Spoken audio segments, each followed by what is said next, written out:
In this part of the lecture, we're going to take a look at Benito Mussolini, the fascist leader of Italy during the interwar period up to 1945. And I thought I'd start talking a little bit about his background, and then moving more into talking just about Italy and then kind of his rise to power. Benito Mussolini was born in 1883. His father was a socialist blacksmith, and his mother was a very Catholic schoolteacher, and their debates over religion proved to be very bitter in the family, caused a lot of family strife. Anyway, he was named for Benito Juarez, the leader of Mexico, and he was also named for Italian socialist leaders. He did well enough in school that he actually became a schoolteacher, but not for too long. In 1902, he left Italy for Switzerland to avoid military service. And it was here that he became very active in the socialist movement. And he sort of kind of bounced back and forth between Switzerland and Italy. He was arrested in 1903 for revolutionary activity. That's his mugshot in the background there. He was sent back to Italy. He had to serve time in prison, I think, for avoiding his military service. And in and amidst this kind of bouncing back and forth, he became the editor of a Socialist Party newspaper called Avanti. Now, when World War I broke out, he initially called for Italy to remain neutral. The idea was that socialists shouldn't engage in war against their fellow workers. Mussolini increasingly supported Italian intervention and an alliance with France, and it also helped that France was kind of paying him to support that idea. The support for the war got him expelled from the Socialist Party, but he ended up serving for Italy during the war. He saw about 9 months total of action in trench warfare. He was taken out of the front lines whenever a bomb exploded in his trench and severely injured him. He also had to spend some time convalescing from syphilis complications, so there's that. Anyway, at the end of the war, Benito Mussolini has come into a kind of different headspace, and he's going to strike out against the socialists, and he's going to, in many ways, blame the socialists, and he's going to bring fascism to Italy. So let's turn and talk about Italy at the end of the war and how Mussolini was able to take control of that country. Alright, so it might surprise you to learn that Germany was not the first place where a fascist dictator came into power. It was in fact in Italy. Mussolini's rise had its roots in World War I. Italy had a poisonous Great War. Italy entered the Great War in 1915 on the side of the Allies, but without public support. Divisions were made worse by Italian High Command's bungling campaign against Austria-Hungary. Maintaining discipline through savage punishments and random executions of his men, Army Chief of Staff Luigi Cadorna drove his troops mercilessly one offensive after another up the steep Alpine mountains rising from the Isonzo River. The futility of these assaults made the first day of the Somme look like a work of military genius. Eventually, in October 1917, at the 12th Battle of Isonzo, things completely fell apart for the Italians. Known as the Battle of Caporetto, it was the great humiliation of Italy's war. Italy fought on until the end, but not without its own devastation. There was discontent in Italy. It was really in pure chaos. There was high unemployment, a lot of strikes, and the country was on the verge of a communist revolt. Even though Italy was on the winning side, Italians didn't feel like they got enough out of the peace treaty of Versailles. They called it a mutilated victory. Veterans fought in the trenches, and for what? Veterans were not welcomed back at home. Instead of being greeted as heroes, people threw rocks at them.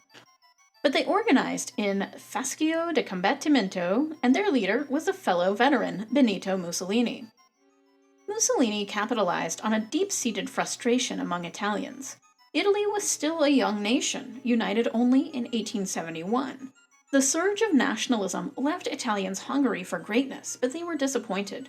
Their parliamentary democracy was weak, the economy was in ruin, and they had suffered through the Great War, and people were angry about how it was fought and how it was finished. Mussolini seized the moment to launch the Fascist Party.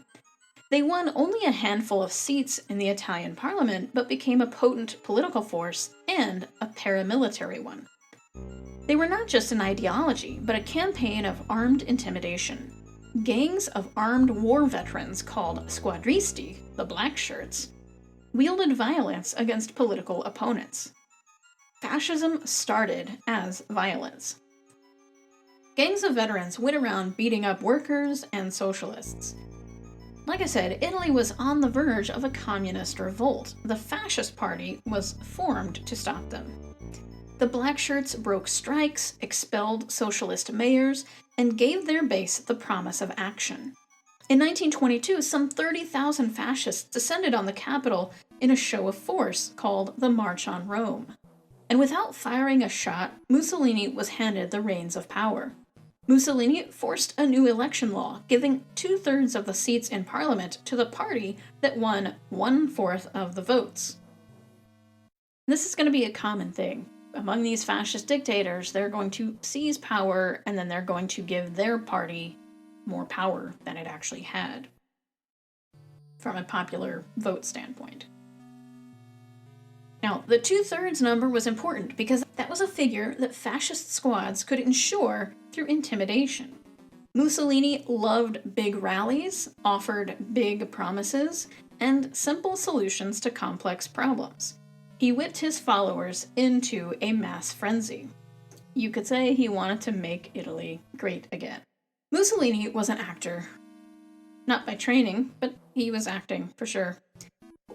When he showed up in the window, with his posture, his imposing chin, always sticks his chin out like this, he was a personification of a greater Italy. Mussolini promised Italy would be great, and it would have work for everyone. There wouldn't be any unemployment. For 15 years, he ruled with dictatorial power. He pumped up the economy, he created jobs, he created an infrastructure. Mussolini was able to get favor because it seemed like he was making Italy modern. It seemed like he was getting things done, and Italians were happy about that. Mussolini had a vision of himself as a genius with a capital G. He believed he had a superior vision of society and the world. He believed he was a new Roman emperor, and he tried to recreate a new Roman Empire. He couldn't stand that Italy was not important anymore in Europe. Mussolini championed a revival of the glory of ancient Rome. He created the Boulevard of the Imperial Forum for processions between the Colosseum and his office. He lined this place with statues of emperors. Mussolini promised order and conformity while echoing a powerful past and glorifying a powerful future. The state was more important than the individual. The state gets things done. With the leadership of Il Duce, the trains will run on time. There was no choice but to accept Mussolini. It was against the law to speak against the fascist party. There was no independent press. Everything for the state, everything within the state, nothing against the state. In 1939, Mussolini signed the Pact of Steel with Adolf Hitler. But by the end of the war, World War II, angry Italian citizens turned on their dictator with fury, executing Mussolini by firing squad and then hanging his body upside down for all to see. And I think they dragged it through the streets of Rome. Thus, Mussolini met his bitter end.